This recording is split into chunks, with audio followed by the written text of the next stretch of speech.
os hinos, graças a Deus por isso. Antes de entrarmos no texto propriamente dito, queria mostrar para os irmãos que nós acabamos de cantar Aleluia muitas vezes, né? Abra sua Bíblia no Salmo 104. Não faz parte da pregação, embora vai ter uma aplicação mais à frente.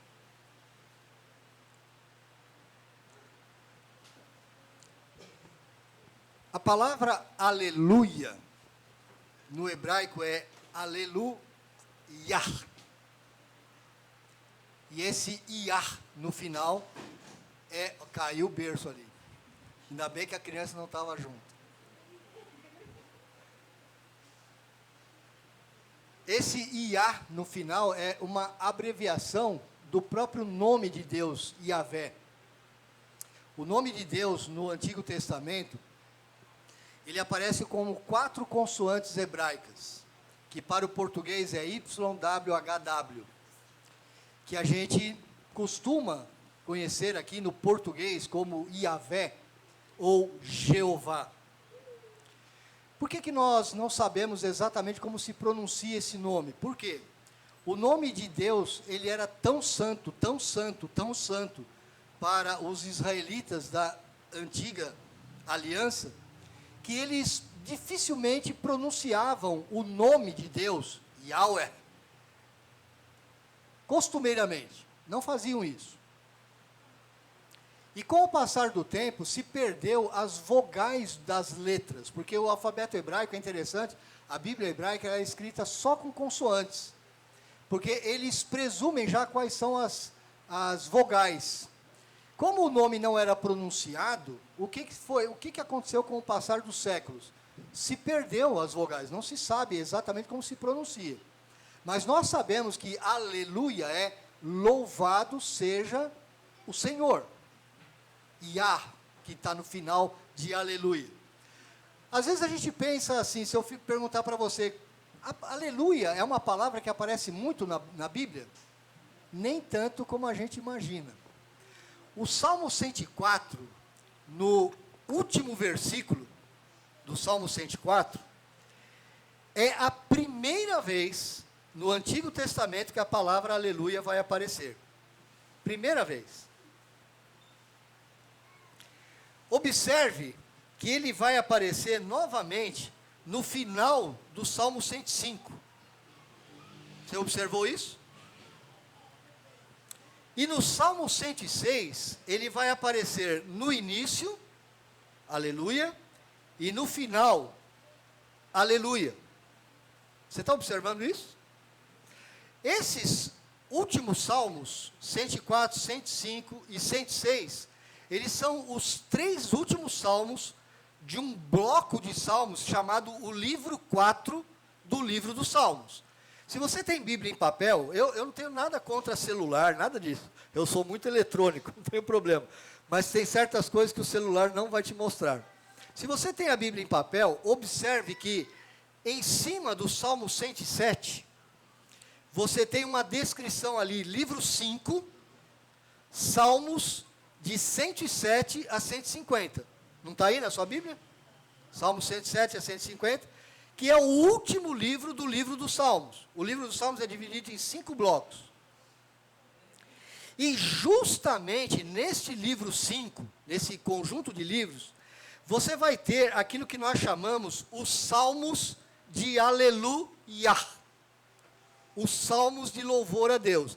É como se os últimos salmos do livro 4 estivessem preparando a entrada do grande bloco de livro do livro 5, que vão conter muitos, mas muitas vezes, a palavra aleluia. Agora, o que é interessante é que esta palavra aleluia, ela só vai aparecer na Bíblia novamente em Apocalipse capítulo 19. Não vai mais aparecer na Bíblia. Então veja como é importante o conjunto de salmos do último bloco, o livro 5. Você está percebendo isso? Deixa eu lhe falar um pouquinho mais. A composição dos blocos do livro de Salmos, dividido em 5 blocos, ela não é feita aleatoriamente. Basicamente, esses 5 blocos, eles estão descrevendo a grande história de redenção de Deus sobre Israel. Então, os primeiros 41 salmos que formam o livro número 1, você vai ver muita confrontação de Davi, principalmente, ou de Israel, contra os inimigos ao redor. No segundo bloco, você vai ter mais uma comunicação maior entre Israel e os seus inimigos. O anúncio da mensagem que o Deus de Israel é o único Deus. Então veja que há uma progressão entre os blocos de salmos. O último bloco dos salmos, que é o bloco 5, ele vai falar de uma concepção da história da redenção que se chama a consumação. Isso aqui, esse bloco 5, ele está mais relacionado com o tempo do exílio e pós-exílio de Israel. Lembre-se, Israel foi várias vezes invadido e conquistado por outras nações. Pérsia, os assírios, os persas e os babilônios. Em 586 a.C., Israel é destruída, Jerusalém e o templo do Senhor são destruídos. Então veja, depois de 580 aproximadamente, você tem um período de exílio do povo de Israel. O povo de Israel está no exílio. O povo de Israel está se lamentando e pensando mais ou menos assim: puxa vida, o nosso Deus, que nós criamos, que Ele é o Senhor de todos os reis da terra, aquele que comanda sobre todas as coisas, alguns judeus começaram a duvidar que realmente esse Deus estava governando todas as coisas. Por isso que o Salmo 110, que nós vamos expor agora, ele é colocado justamente neste bloco 5, que está se referindo a um período bem posterior na história de Israel. Mas a composição do Salmo é uma composição de Davi. Portanto, esse Salmo foi composto por volta do ano 1000 ao ano 900 antes de Cristo, ou seja, 500 anos antes do exílio. Por quê? Porque o livro de Salmos, esse conjunto de 150 salmos, ele foi compilado, ele foi editado. Foi uma composição tardia, que talvez tenha terminado entre 200 e 150 anos antes de Cristo. É importante que você saiba isso. Agora vá para o Salmo 110. Eu dei toda essa introdução para mostrar para você como esse Salmo 110 não está colocado à toa, justamente nesse grupo de salmos, que são o livro 5, do Salmo 107 até o 150. Vamos ler juntos, meus irmãos, o Salmo 110? Lembre-se, eu já devo ter falado isso aqui algumas vezes, esse sobrescrito do Salmo, Salmo de Davi, na sua Bíblia em papel, isso faz parte do texto original. Por isso ele deve ser lido no culto. O título em negrito que você tem aí, o reino e o sacerdote do Messias, isso não faz parte do texto original. Isso é uma edição da nossa Bíblia em português. Você não precisa lê-lo. Mas Salmo de Davi, você precisa lê-lo. Porque isso faz parte do texto inspirado pelo Espírito Santo. Então vamos ler começando de Salmo de Davi, todos juntos. Salmo de Davi: disse o Senhor ao meu Senhor: assenta-te à minha direita, até que eu ponha os teus inimigos debaixo dos teus pés. O Senhor enviará de Sião o cetro do seu poder, dizendo: domina entre os teus inimigos. Apresentar-se-á voluntariamente o teu povo no dia do teu poder, com santos ornamentos, como o orvalho emergindo da aurora, serão os teus jovens. O Senhor jurou e não se arrependerá. Tu és sacerdote para sempre, segundo a ordem de Melquisedeque. O Senhor, à tua direita, no dia da sua ira, esmagará os reis. Ele julga entre as nações, enche-as de cadáveres, esmagará cabeças por toda a terra. De caminho bebe na torrente e passa de cabeça erguida. Vamos orar mais uma vez, irmãos?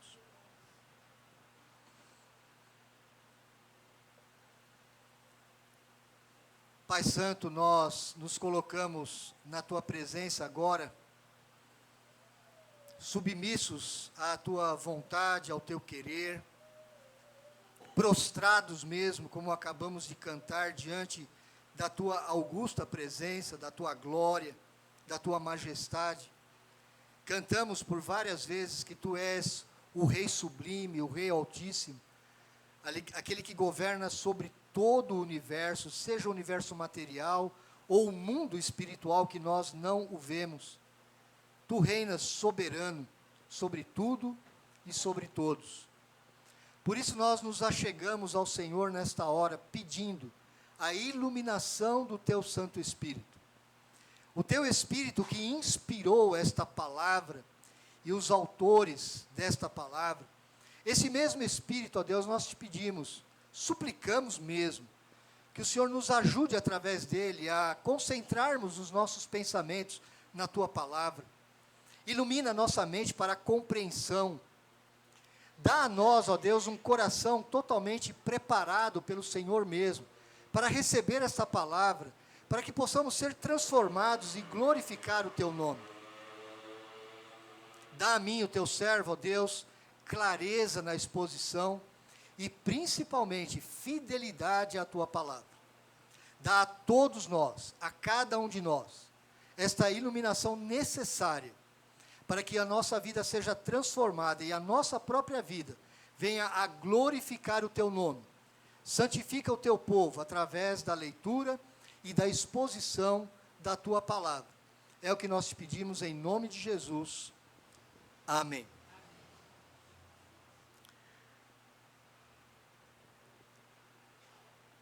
Se você olhar a Bíblia com bastante atenção, você vai perceber muitos conflitos, muitas guerras, muitos reis, figuras políticas, figuras de domínio. Inclusive no Novo Testamento você vai encontrar isso, quando o Senhor Jesus, ele é acusado, ele é levado a um tribunal, ele é morto. Você tem toda ali uma conspiração política e religiosa. Você tem vários grupos ali envolvidos. Então não tem como o crente, principalmente o crente reformado, dizer que não gosta de política e que não se envolve com política, porque isso faz parte da vida do ser humano de uma forma ou de outra. E nós não podemos enfiar a nossa cabeça na terra e esquecer desses assuntos. E não podemos negar que dentre as várias nações do mundo, os vários governantes, os vários poderes, sejam do judiciário, do executivo, do legislativo, na sua grande maioria, eles são contrários à palavra de Deus, são contrários ao Evangelho. Nós vivemos em conflito constante. O Senhor Jesus viveu essa realidade. E nós não podemos negar que ainda no século 21, nós vivamos esta realidade. Eu quero mostrar para vocês algumas declarações de alguns fundadores da nação norte-americana. Eu não estou dizendo, e jamais diria isso, que os Estados Unidos da América é o país perfeito, jamais. É uma nação pecadora como qualquer outra nação. No entanto, a sua fundação foi bem diferente da nossa fundação como povo brasileiro. Quem fundou os Estados Unidos foram crentes verdadeiros, que saíram da Inglaterra, da Europa, principalmente Holanda e Inglaterra, e foram para o Novo Mundo formar aquele país. Então, desde os primórdios da República Norte-Americana, que se dá lá no século XVIII, os americanos, eles nutrem um forte senso de providência e da soberania de Deus. Eles têm essa percepção. Não todos, não são todos os americanos que são assim, mas pelo menos aqueles que influenciaram a nação pensavam desta forma. Só para você ter uma ideia, Os estados americanos, embora eles tenham uma constituição, cada estado tem a sua constituição. Os preâmbulos de cada constituição dos 50 estados norte-americanos, eles reconhecem Deus e a sua providência como fundamento da vida e da liberdade. Eles reconhecem isso por escrito nas suas constituições. Outro exemplo, em uma carta datada de 20 de agosto de 1778, ou seja, finalzinho do século XVIII, ao brigadeiro-general Thomas Nelson, George Washington, o primeiro presidente norte-americano, ele escreveu, abre aspas, palavras do primeiro presidente norte-americano: a mão da providência tem sido tão evidente em tudo isso, que aquele que não tem fé deve ser pior que um infiel, e mais que perverso, aquele que não tem gratidão suficiente para reconhecer suas obrigações.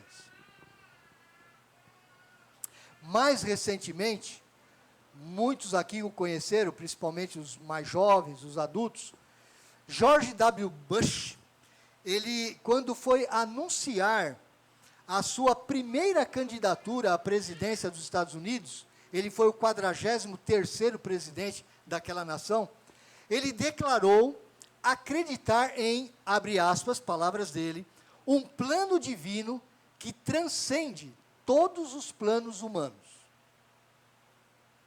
Ele reconheceu a mão invisível de Deus guiando a história e as nações para cumprir os seus propósitos divinos.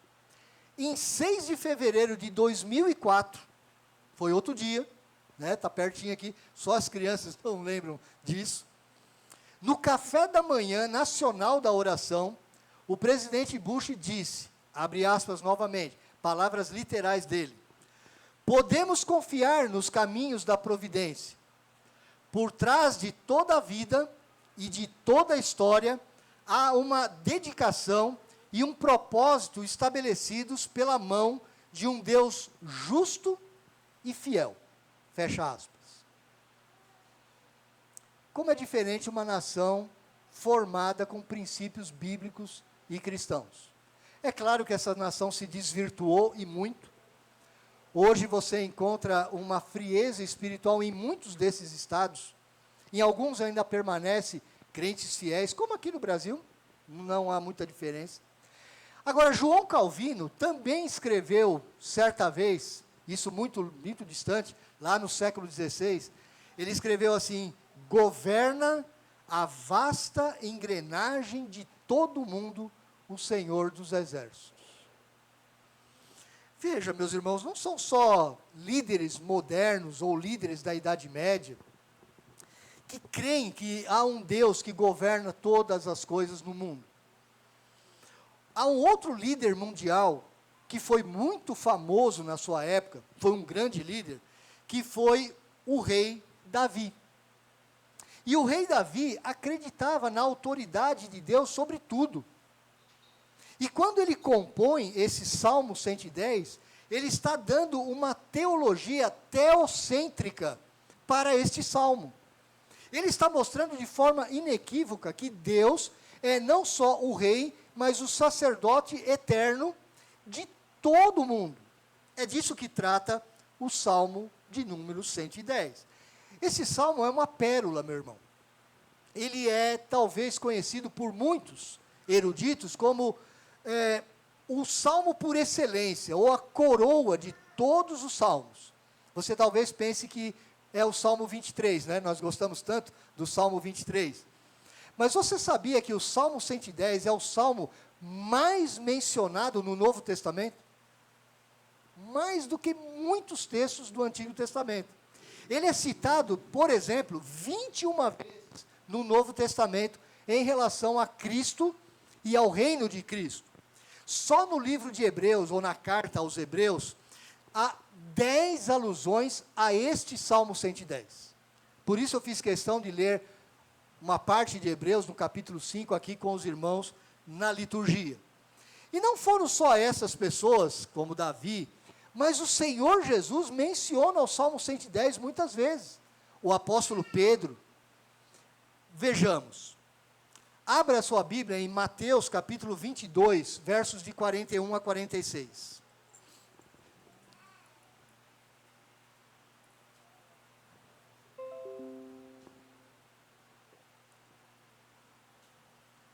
Mateus 22, de 41 a 46. Qual é o contexto aqui? O Senhor Jesus já havia sido questionado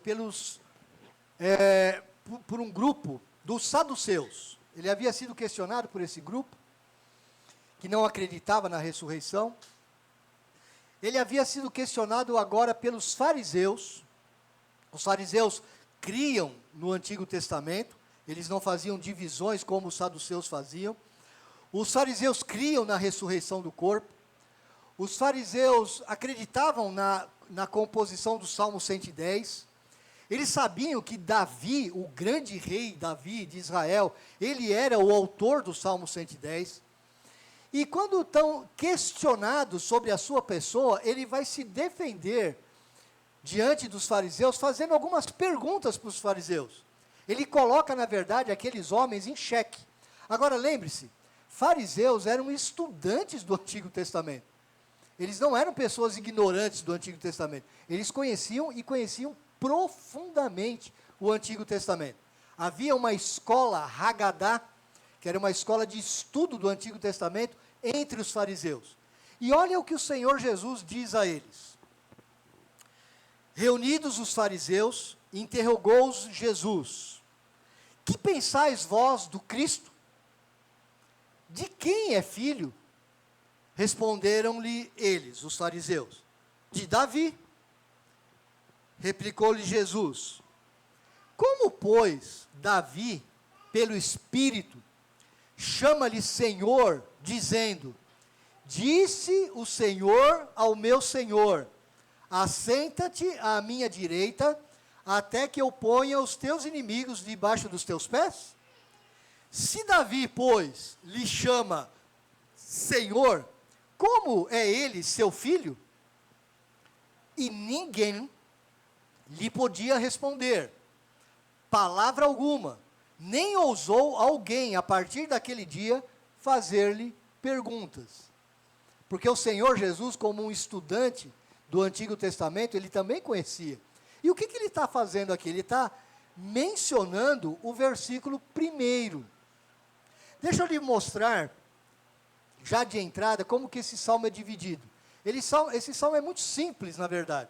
Ele tem alguns versículos difíceis de serem traduzidos, mas esse salmo ele é dividido claramente entre o verso 1 e o verso 3, a primeira estrofe, e o verso 4 ao verso 7.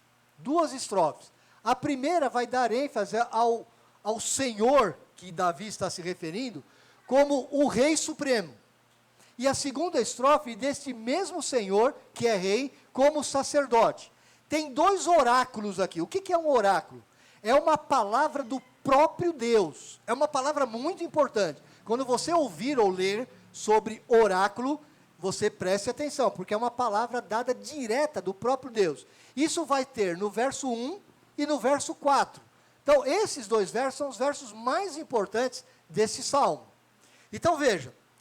Disse o Senhor ao meu Senhor. Se a tua Bíblia for a mesma versão da minha, vai ter 2 pontos ali. Por quê? Porque dali para frente, quem vai falar é o próprio Yahvé. Na sua Bíblia, e se você tiver em papel, eu espero que tenha, você vai ver que está assim: disse o Senhor em letras maiúsculas, certo? Está na sua Bíblia aí em letra maiúscula? Senhor. Esse é o nome de Deus, Yahvé. É aquele nome que eu lhe falei, que é o próprio nome de Deus. O Deus da aliança. O Deus que se revela a Abraão. O Deus que se revela para Moisés. Yahvé, Yahweh, as 4 letras sagradas do Pentateuco. Disse Yahvé, o Deus Pai, ao meu outro Senhor aí, só que em letra minúscula. Não está em letra minúscula aí na sua Bíblia? Esse Senhor aí é Adom. E Adom é uma palavra que se refere a um título. Pode ser rei, pode ser um senhor de escravos. É o senhor, aquele que é o mestre, aquele que domina sobre alguém. Então veja, Davi é o compositor do salmo. E Davi está escrevendo: disse Yahvé ao meu Adom, ao meu Senhor, ao meu mestre, ao meu rei. Quem é esse rei de Davi? É essa pergunta que o Senhor Jesus está falando.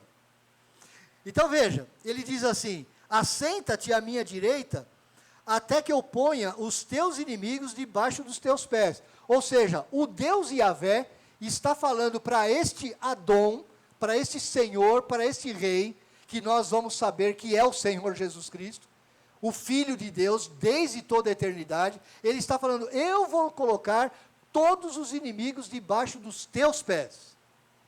Então, o que o Senhor Jesus está fazendo aqui? Ele está questionando os fariseus. Ora, se o Filho do Homem, o Messias, que viria, vocês dizem que ele é filho de Davi, como que Davi o chama de meu Adom, meu Senhor, meu Rei? Essa é a pergunta do Senhor Jesus. Porque veja, o Senhor Jesus, ele tem uma dupla natureza. Ele é ser humano, como eu e você, sem pecado, é verdade. Mas ele teve alguém que o gerou. Maria era descendente da tribo de Davi. Por isso, humanamente, ele é chamado filho de Davi.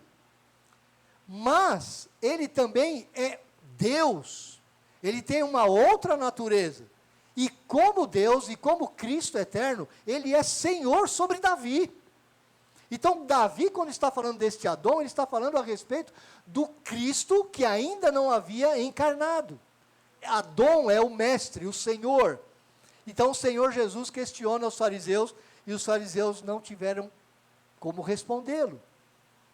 E dali para frente, ninguém mais perguntou nada para o Senhor Jesus. Mas não foi só nesse momento que o Senhor Jesus usou esse salmo. Ele usa esse salmo também num outro momento mais crítico. Lá no capítulo 26 de Mateus, quando ele está perante o Sinédrio, sendo julgado pela liderança de todo Israel, inclusive pelo sumo sacerdote da época. E o Senhor Jesus responde ao sumo sacerdote, porque o sumo sacerdote está perguntando para ele: quem é você? O que você diz de você mesmo? E o Senhor Jesus responde então no verso 64 de Mateus 26.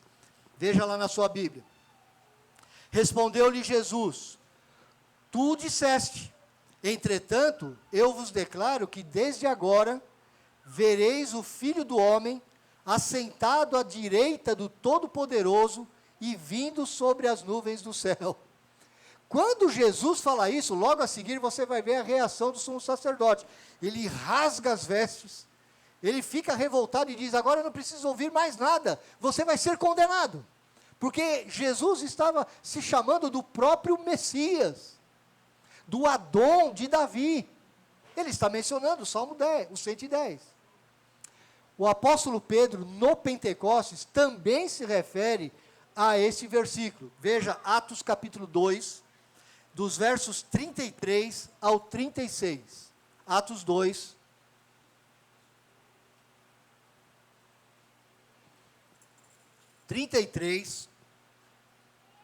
A 36. Tá ligado, né, o microfone, né, irmãozinho? Tá, né? Tá. Exaltado, pois, à destra de Deus, tendo recebido do Pai a promessa do Espírito Santo, derramou isto que vedes e ouvis. Porque Davi não subiu aos céus, mas ele, Davi, mesmo declara: disse Yahvé ao meu Adom: assenta-te à minha direita, até que eu ponha os teus inimigos por estrado dos teus pés. Esteja absolutamente certa, pois, toda a casa de Israel, de que a este Jesus, que vocês crucificaram, ou que vós crucificastes, Deus o fez Senhor e Cristo. Quem crucificou o Senhor Jesus Cristo? Foram os judeus, é verdade, eles o condenaram, eles o entregaram aos romanos. O poder político da época, o poder que mandava, os romanos, executou aquele processo, fez a execução na cruz. Mas lembre-se que os discípulos de Jesus fugiram. A maioria dos discípulos o abandonaram. Um dos seus discípulos, escolhido por ele mesmo, o traiu e o entregou. Então veja, meu irmão, desde sempre, a vida obediente a Deus, ela enfrenta conflitos e oposição. Se você, eu não sei da sua vida particular, como você está vivendo o dia a dia, se você está vivendo uma vida difícil, uma vida em que é difícil testemunhar do Senhor Jesus Cristo, seja no trabalho, na escola, na vizinhança, na família, seja lá onde for, viver como crente nesse mundo nunca foi fácil. Nunca foi fácil.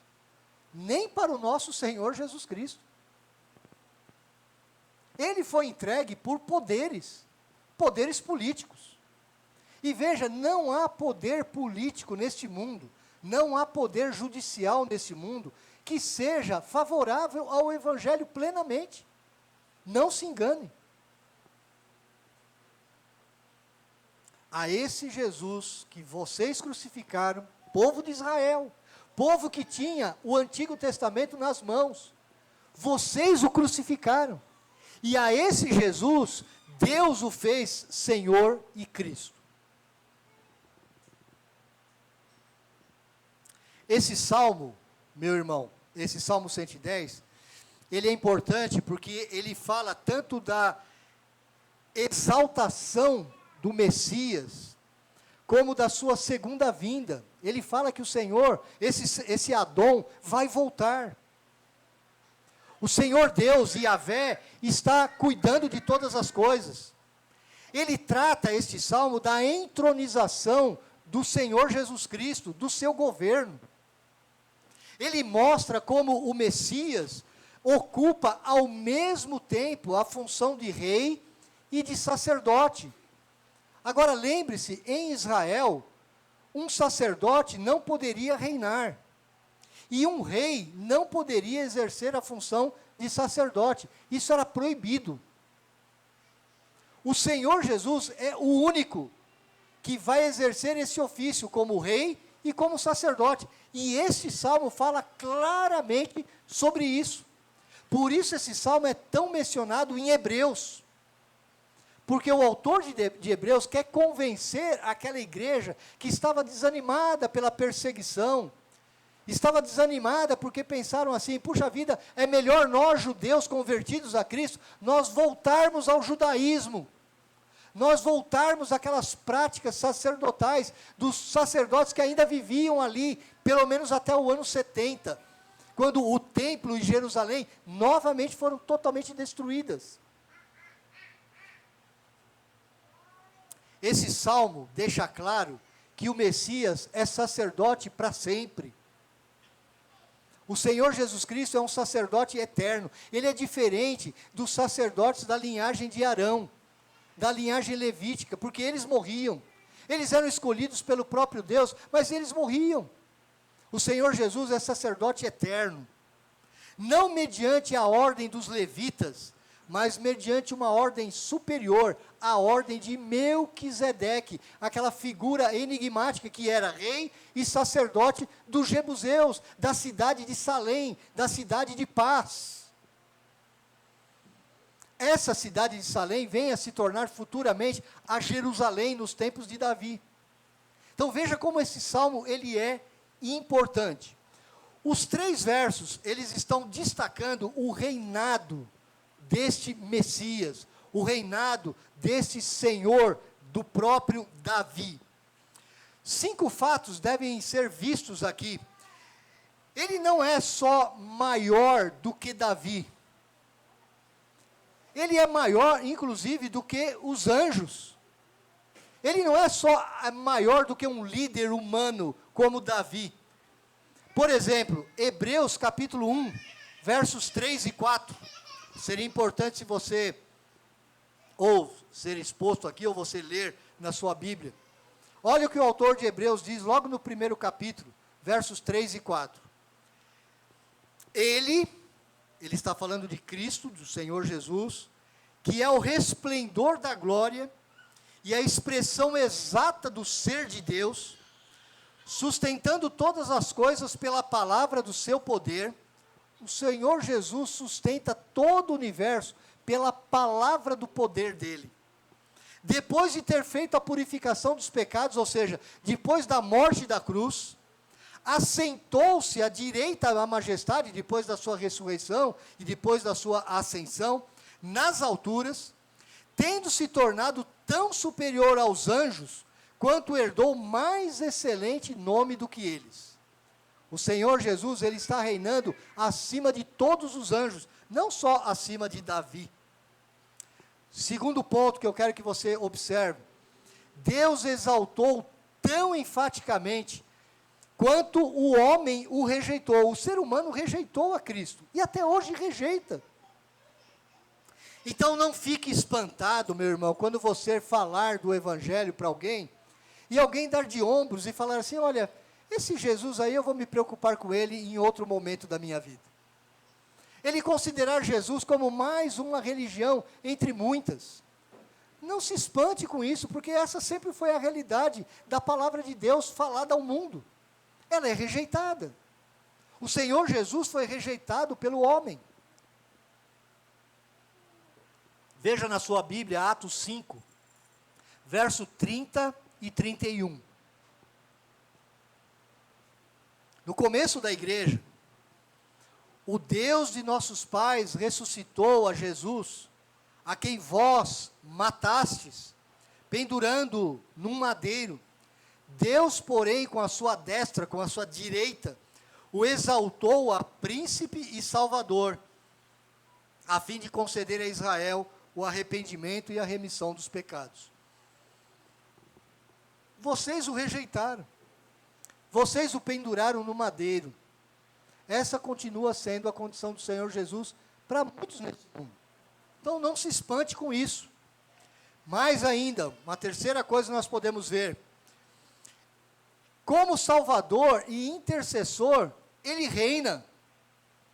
Ele é Salvador e Ele intercede por nós diuturnamente.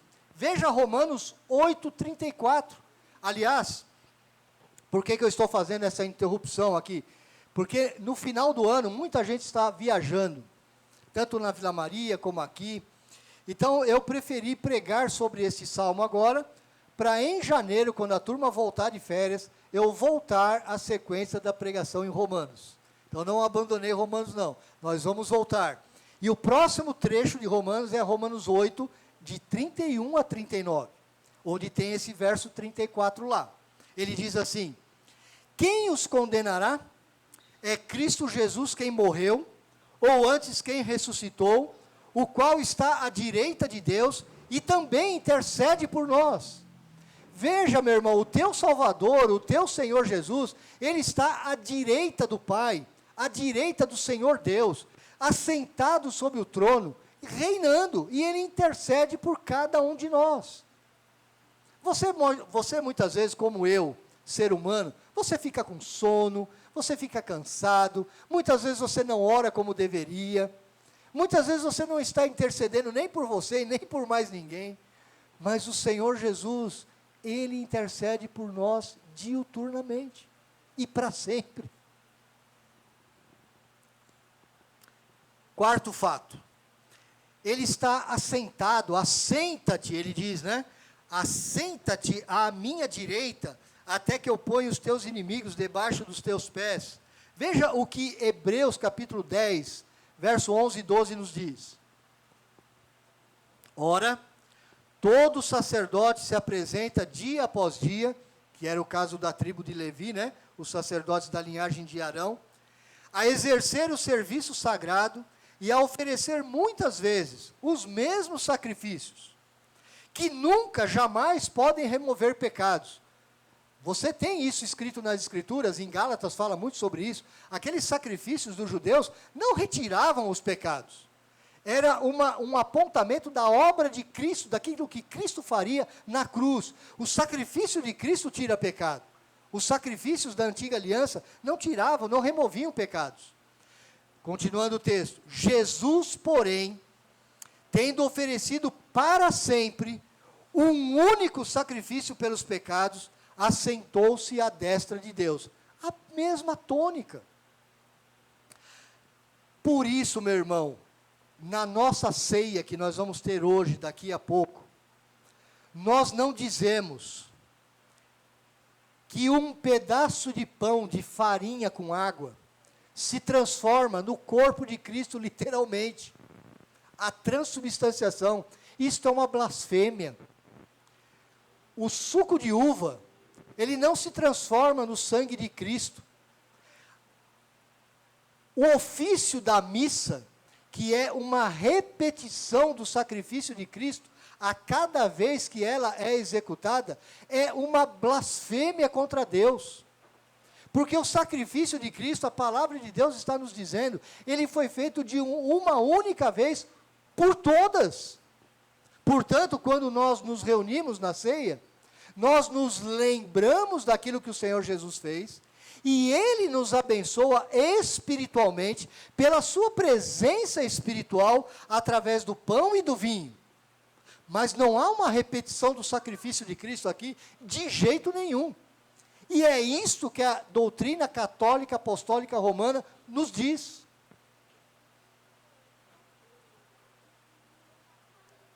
O sacrifício do Senhor Jesus foi único, uma vez por todas. Ele tem um até, né? Até que os seus inimigos sejam colocados por estrado dos seus pés. Os reis na antiguidade, eles tinham um trono bem alto. E abaixo do trono tinha como se fosse um banquinho, que é o escabelo ou o estrado. Eles sentavam no trono e eles colocavam os pés sobre aquele banquinho, sobre aquele escabelo dos seus pés. Você já deve ter ouvido isso na Escritura. Ele está mostrando que ele tem autoridade. Ele está assentado porque ele já fez a sua obra, está reinando soberano. É disso que o Salmo está nos dizendo. E quem vai colocar todos os inimigos debaixo dos pés do Senhor Jesus Cristo? O próprio Yahvé. Até que eu coloque todos os inimigos debaixo dos teus pés. Hebreus 10:13 diz assim: aguardando daí em diante, até que os seus inimigos sejam postos por estrado de seus pés. Ele está repetindo o Salmo. 1 Coríntios, capítulo 15, versos 25 a 26, o apóstolo Paulo diz assim: porque convém que ele reine, Cristo, até que haja posto todos os inimigos debaixo dos pés. O último inimigo a ser destruído é quem? A morte. Meu querido irmão do Jardim Fortaleza, essa igreja amada, eu quero lhe dizer a você, você tem muitos inimigos nesse mundo. Muitos.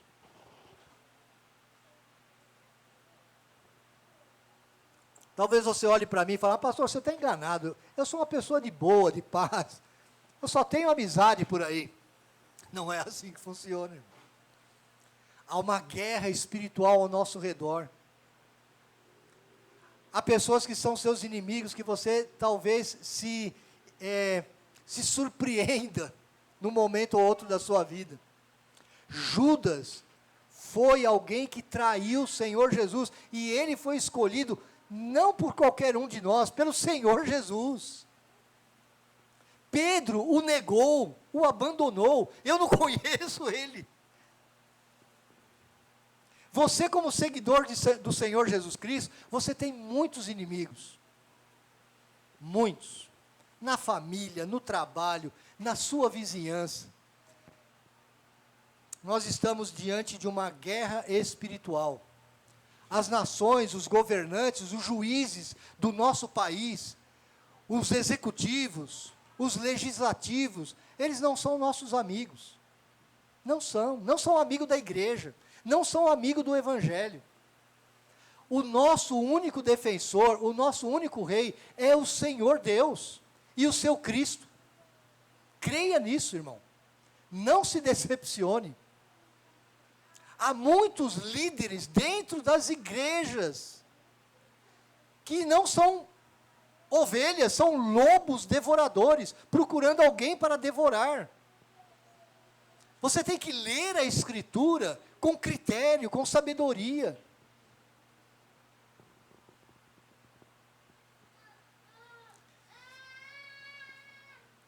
Esse versículo primeiro, ele fala sobre a entronização do Rei, do Senhor Jesus, do Adão.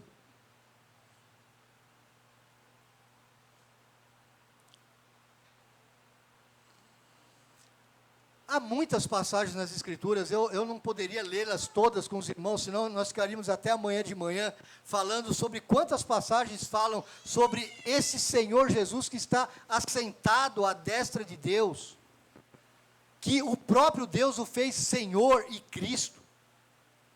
Atos capítulo 7, versos 55 e 56, você lembra de Estevão? Estevão era alguém que teve um privilégio, ele viu os céus abertos e o Senhor Jesus ressuscitado. Diz assim o texto: mas Estevão, cheio do Espírito Santo, fitou os olhos no céu e viu a glória de Deus e Jesus que estava à sua direita, de novo, e disse: eis que vejo os céus abertos e o Filho do Homem em pé à destra de Deus. E Estevão estava sendo apedrejado. Ser cristão neste mundo, meu irmão, não é coisa simples. Não é coisa fácil. No mínimo, você vai ser taxado de esquisito. Se você viver o evangelho como deve ser vivido. No mínimo. A tua família talvez não fale diretamente a você, mas eles vão te achar uma pessoa meio esquisita. Meio estranha. Com valores estranhos a este mundo que nós vivemos. O apóstolo Paulo, em Efésios 1, 19 e 20, ainda nos diz assim: e qual a suprema grandeza do seu poder, para conosco, nós os que cremos, segundo a eficácia da força do seu poder, o qual exerceu ele em Cristo, ressuscitando-o dentre os mortos, e fazendo-o sentar à sua direita nos lugares celestiais. Você vê como que é importante você saber que o Senhor Jesus está numa posição de domínio sobre o mundo inteiro, sobre o universo todo, sobre o mundo espiritual e o mundo físico, o mundo natural. Nós temos governadores injustos no Brasil hoje, muitos. Você fica revoltado com muitas das notícias que você vê. Você fica, e deve ficar mesmo. Há muita injustiça, há muita iniquidade. Mas quem está governando tudo isso é o Senhor Jesus Cristo, e Ele vai esmagar todos os inimigos. Nós vamos ver isso daqui a pouco. O apóstolo Paulo, ainda em Colossenses capítulo 3, verso 1, ele diz: portanto, se fostes ressuscitados juntamente com Cristo, ele não está falando para gente morta, ele está falando para gente viva. E ele está falando assim: vocês já foram ressuscitados com Cristo. E eu falo isso para vocês e para mim. Nós já fomos ressuscitados com Cristo. Nós que estamos em Cristo, esta palavrinha que o apóstolo Paulo gosta de usar, nós já temos a ressurreição. E o apóstolo Paulo está falando para nós que fomos ressuscitados em Cristo, buscai as coisas lá do alto, onde Cristo vive, assentado à destra de Deus. Meu irmão, eu sei, porque você tem a vida parecida com a minha, nós temos que estudar, nós temos que trabalhar, nós temos que prover os mantimentos para a nossa casa, nós temos que fazer muitas coisas, nós temos que sobreviver neste mundo. Nós podemos passear, nós podemos nos divertir, nós podemos ir a um teatro, a um cinema, nós podemos fazer muitas coisas. Deus nos coloca essas coisas como bênçãos na nossa vida. Mas não busque e não coloque em nenhuma delas o seu coração. Porque a palavra de Deus está dizendo para mim e para você: busque as coisas lá do alto, onde Cristo vive. E Ele está sentado à destra de Deus, reinando. São coisas que não mudam, são coisas que não perecem, são coisas que não te frustram. Quem viveu um pouquinho mais, né, Luciene? A gente que passou dos 60, a gente já viu tanta coisa que era tanta certeza lá na década de 50, 60, 70, e que hoje caiu por terra. Talvez muitas coisas que você esteja acreditando piamente hoje, daqui 10, 20 anos vai virar piada. Mas a palavra de Deus não muda, não muda.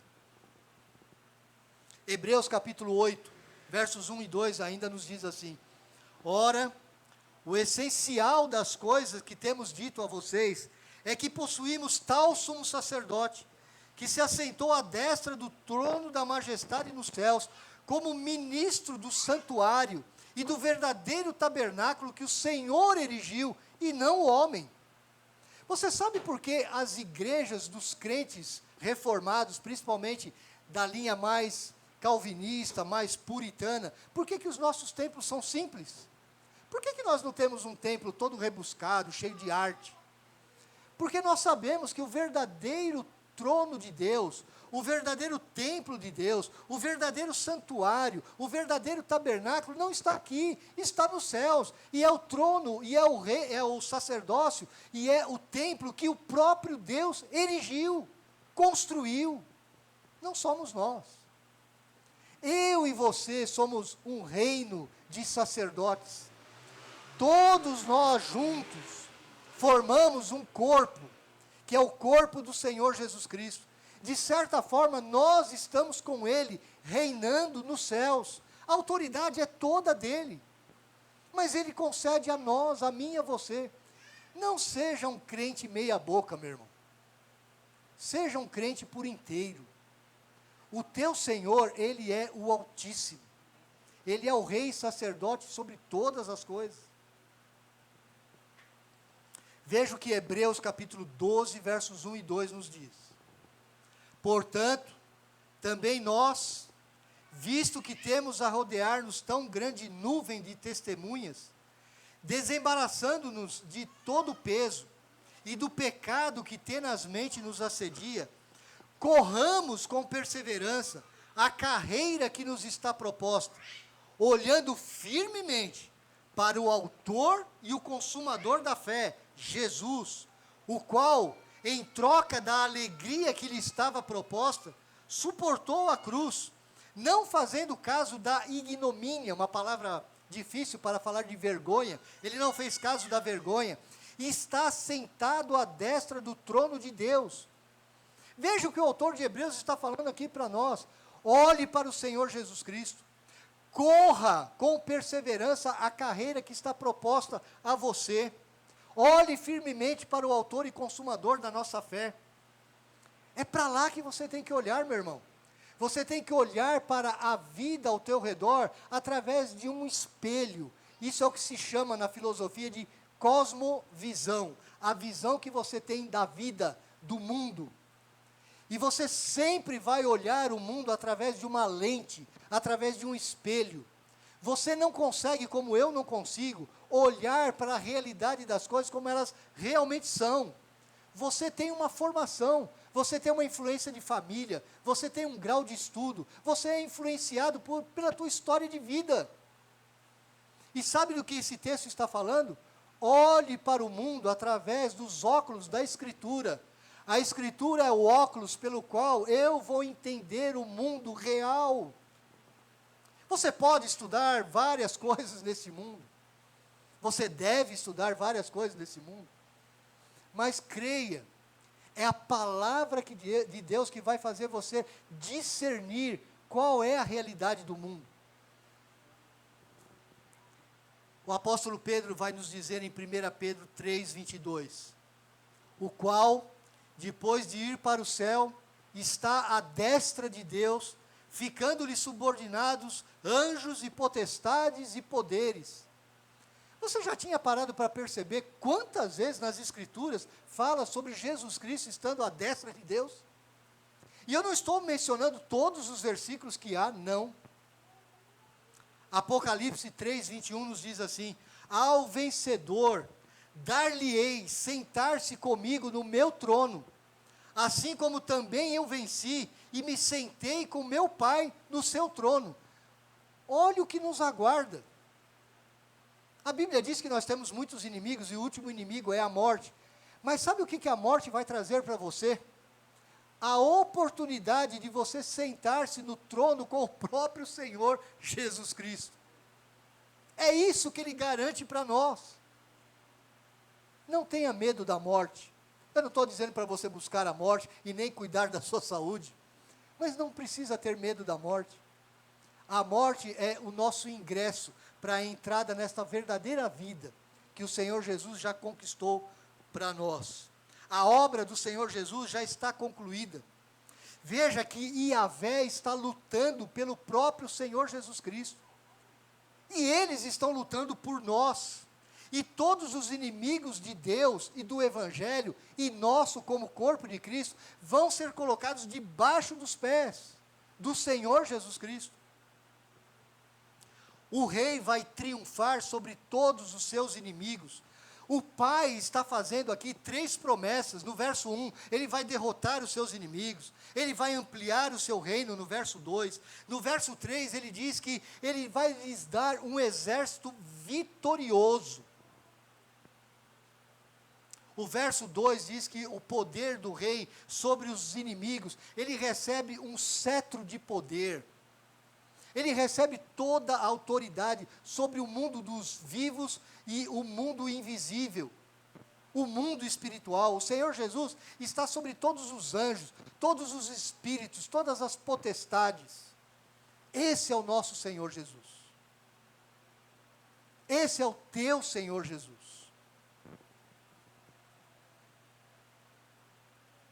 O verso 3 é um verso de difícil tradução. É um verso complicado no original. E na verdade nós podemos resumir esse verso da seguinte forma: apresentar-se-á voluntariamente o teu povo no dia do teu poder, ou no dia da tua ira, com santos ornamentos, como o orvalho emergindo da aurora, serão os teus jovens. Ele está dizendo que a igreja de Cristo ela vai ser renovada sempre, como se para sempre nós fôssemos jovens. Como o orvalho que cai sobre a relva, numa manhã em que você acorda, e você vê, não agora com esse calorão, mas você vê aquela relva toda cheia de gotículas de água. Ele está dizendo que os servos do Senhor, o reinado do Senhor, o exército do Senhor é composto desses milhões e milhões de crentes no Senhor Jesus Cristo, com santos ornamentos. É isso que o Pai está fazendo. O Pai está dando um exército para o seu Filho. E esse exército vai aparecer quando o Senhor Jesus voltar. Nós vamos ser vistos. Por isso que quando o Senhor Jesus voltar, nós vamos ter a ressurreição dentre os mortos.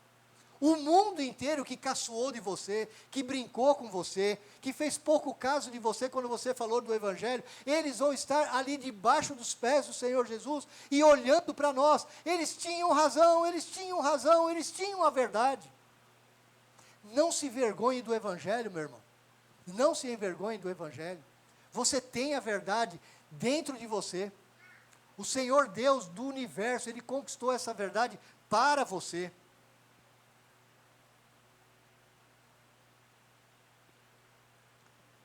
Mas esse rei, ele não é só rei.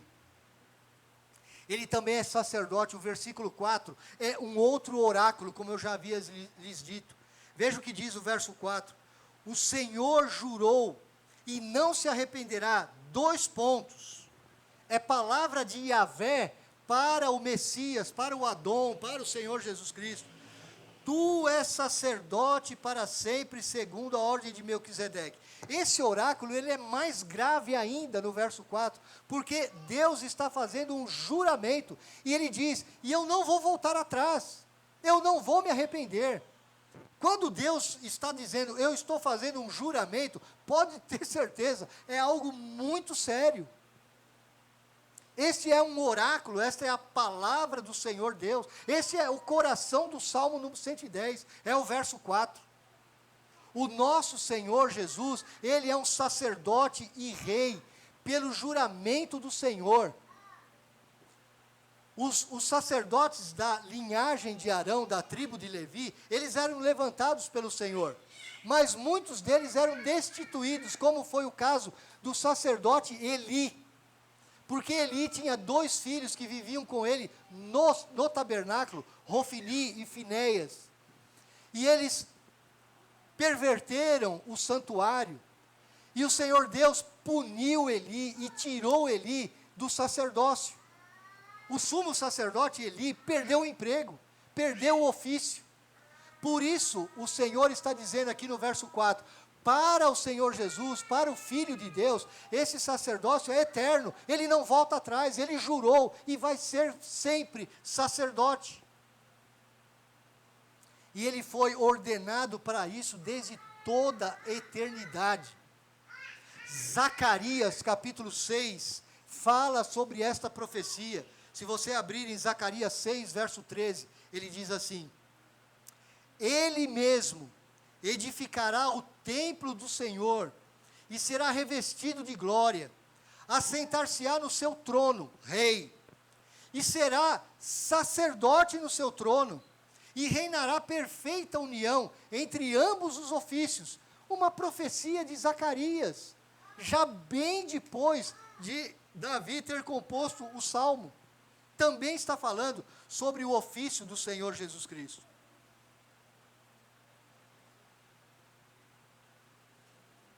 Isso não poderia ser dito de nenhum sacerdote, de nenhum rei humano. Só o Senhor Jesus Cristo. Só o Senhor Jesus Cristo. Por isso que o versículo 4 do Salmo 110, ele vai ser mencionado em Hebreus 6 vezes.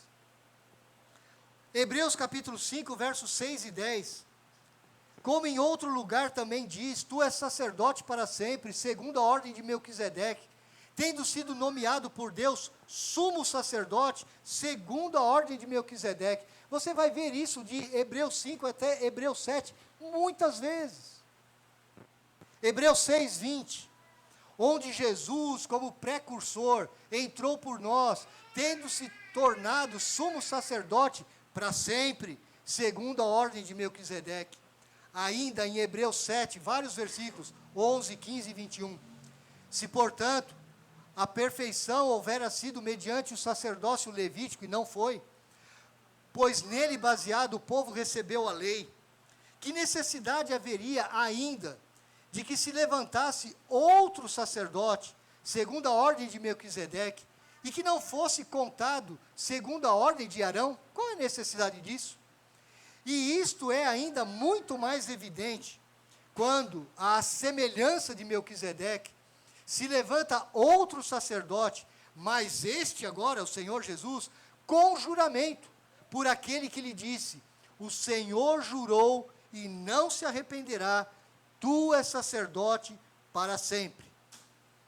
Esse sacerdote não depende de linhagem humana, ele era anterior e melhor do que os sacerdotes, ou o sacerdócio dos filhos de Levi. Esse sacerdócio, inclusive, indica uma mudança na lei. Por isso que a lei sacrificial, a lei mosaica no seu aspecto ritual, não é repetida mais hoje. Porque o Senhor Jesus Cristo cumpriu toda esta parte da lei. Ele explica como Jesus, sendo da tribo de Judá e não da tribo de Levi, podia ser sacerdote. Porque como homem, ele é da tribo de Judá. Mas como filho de Deus, ele, segundo a ordem de Melquisedeque, ele se torna o sumo sacerdote. Esse sacerdócio é assegurado e fundamentado pelo juramento do próprio Yahvé. E é eterno, não sujeito a uma sucessão humana de sacerdotes. Ele é a base da nossa salvação completa e eterna. Meu irmão, você percebe quão grande salvação o Senhor Deus conquistou para nós? Quão grande obra. Isso está espalhado em todas as Escrituras. Ele é um sacerdote por juramento divino. Ele é sacerdote por um juramento irrevogável. Ele é sacerdote perpétuo. Ele é sacerdote segundo a ordem de Melquisedeque. Os versos 5 a 7 falam da conquista desse grande rei sacerdote. Eles dizem assim: o Senhor à tua direita, no dia da tua ira, esmagará os reis. Ele julga entre as nações, enche-as de cadáveres, esmagará cabeças por toda a terra, de caminho bebe na torrente e passa de cabeça erguida. Meu irmão, não se iluda. Nós, como crentes, estamos diante de uma grande guerra espiritual no mundo espiritual. E um dia o Senhor Jesus Cristo vai esmagar todos os inimigos da igreja dele. É isso que o texto está dizendo. O Senhor Deus vai dar vitória completa a ele. Inclusive ele está dizendo que o próprio Yahvé estará com o Senhor Jesus Cristo destruindo todos os seus inimigos. Ele vai conquistar o mundo todo. Esse é o Senhor Jesus Cristo. 3 verdades aqui. Ele primeiro vai vencer toda a resistência humana. As nações, as constituições humanas, as filosofias desse mundo, elas resistem ao Evangelho. Não se surpreenda com isso. A Bíblia já está avisando a nós de tudo isso há muito tempo.